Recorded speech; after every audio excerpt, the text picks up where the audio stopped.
YSR Congress party 2024 సార్వత్రిక ఎన్నికలకి మా గౌరవ అధ్యక్షులు ఈ రాష్ట్ర ముఖ్యమంత్రి శ్రీ వైఎస్ జగన్మోహన్ రెడ్డి గారు విడుదల చేసిన 2024 మేనిఫెస్టో గురించి మీ పాత్రికేయ మిత్రుల ద్వారా అందరికీ కూడా తెలియజేయడానికి ఈరోజు ఈ ప్రెస్ మీట్ ఏర్పాటు చేయడం జరిగింది. భారతితోనే కుటుంబాలు బాగుపడతాయి, సమాజం బాగుపడుతుందని ఒక సంపూర్ణమైన నమ్మకం. సో అందుకనే భారతదేశంలో ఎక్కడా లేని విధంగా పిల్లలు బాగా చదువుకోవాలని అమ్మఒడి పథకం పెట్టారు. ఇప్పుడు ఆ అమ్మఒడి పథకాన్ని 15,000 నుంచి 17,000కి ఈ మేనిఫెస్టోలో పెంచడం జరిగింది. అంటే తన పిల్లల్ని చదివించుకోవడానికి 85,000 రూపాయలు ప్రతి ఏటా ప్రభుత్వమే సహాయం చేస్తుంది. దాంతోపాటు వైఎస్ఆర్ చేయూత 4 విడతల్లో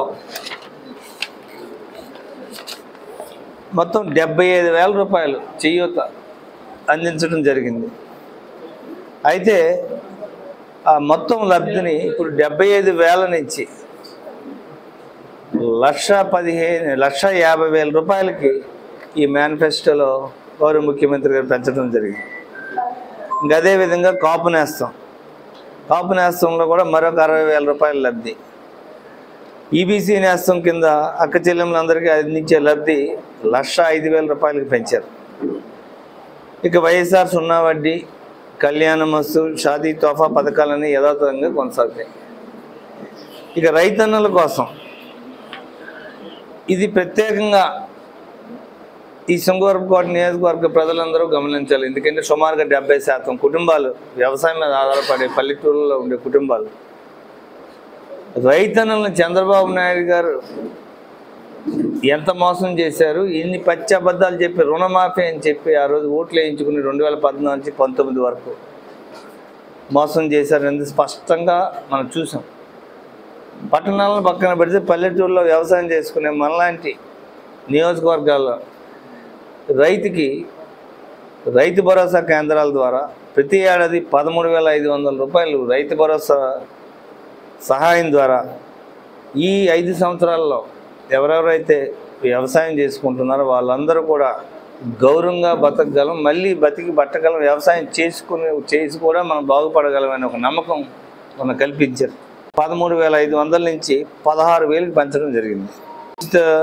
విద్యా సరఫరా అనేది అది కొనసాగిస్తారు. ఇక యూత్కి స్కిల్ డెవలప్మెంట్ మీద అత్యధికంగా ఫోకస్ చేయాలని గతంలో కూడా ఆలోచనలు ఉన్నా సగం కరోనా టైంలో 1 సంవత్సరాల పాటు వృధా అయిపోయింది వచ్చాయి.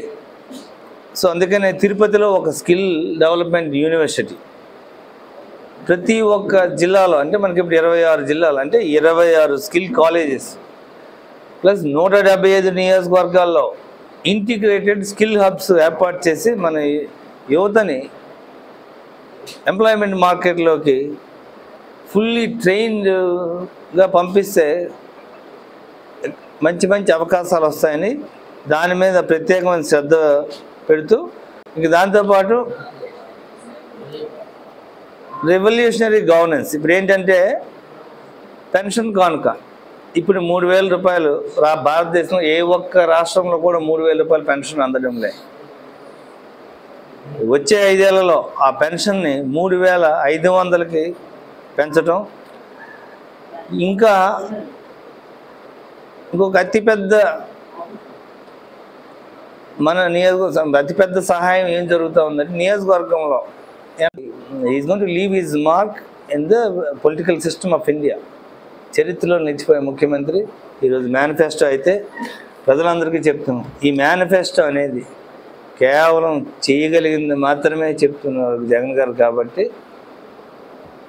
మేనిఫెస్టోలో ఉన్నదంతా ఎంతో ఆలోచనతో చేశారు. అన్నీ కూడా 100% అమలు చేయగలిగే జగన్మోహన్ రెడ్డి గారు చేశారు. ఇక చంద్రబాబు నాయుడు గారు వాళ్ళ మేనిఫెస్టోలో వాళ్ళు ఏమన్నా రాయగలుగుతారు, ఏమన్నా చెప్పగలుగుతారు. ఎందుకంటే వాళ్ళకి నోటి మాటకి మదుపు అక్కర్లే, ఆలోచన అక్కర్లే, విజన్ అక్కర్లే. ఆ పూటకి ఏదో ఒకటి చెప్పేసి అంకెలు చెప్పేసి వెళ్ళిపోయే మేనిఫెస్టో తెలుగుదేశం పార్టీది.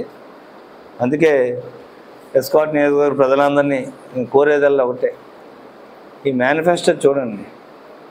మీ జీవితాలు వచ్చే 5 సంవత్సరాల్లో 100% మీ జీవన ప్రమాణాలు పెరుగుతాయని, మీకు అందరికీ మంచి అవకాశాలు వస్తాయని మీకు అందరికీ తెలియజేస్తూ, ఇంత మంచి ముఖ్యమంత్రిని మన జీవితకాలంలో మనం చూడం. అందుకే మళ్ళీ ఈ 2024 ఎన్నికల్లో ఎమ్మెల్యే అభ్యర్థిగా పోటీ చేస్తున్న నాకు, ఎంపీ అభ్యర్థిగా పోటీ చేస్తున్న శ్రీమతి బొత్స ఝాన్సీ లక్ష్మి గారికి గెలిపిస్తారని, ముఖ్యంగా విశాఖపట్నం రాజధాని అనేది అవ్వటం అనేది ఒక్క జగన్మోహన్ రెడ్డి గారి ఆలోచన, మనం ఎవరూ అడగలే. ఆ రాజధాని అనేది రేపు రావాలి అంటే జగనన్న ముఖ్యమంత్రి కావాలి. దానికోసం శంకరకోట నియోజకవర్గ ప్రజలందరూ కూడా జగనన్నను మళ్ళీ గెలిపించమని కోరుతా ఉన్నాం.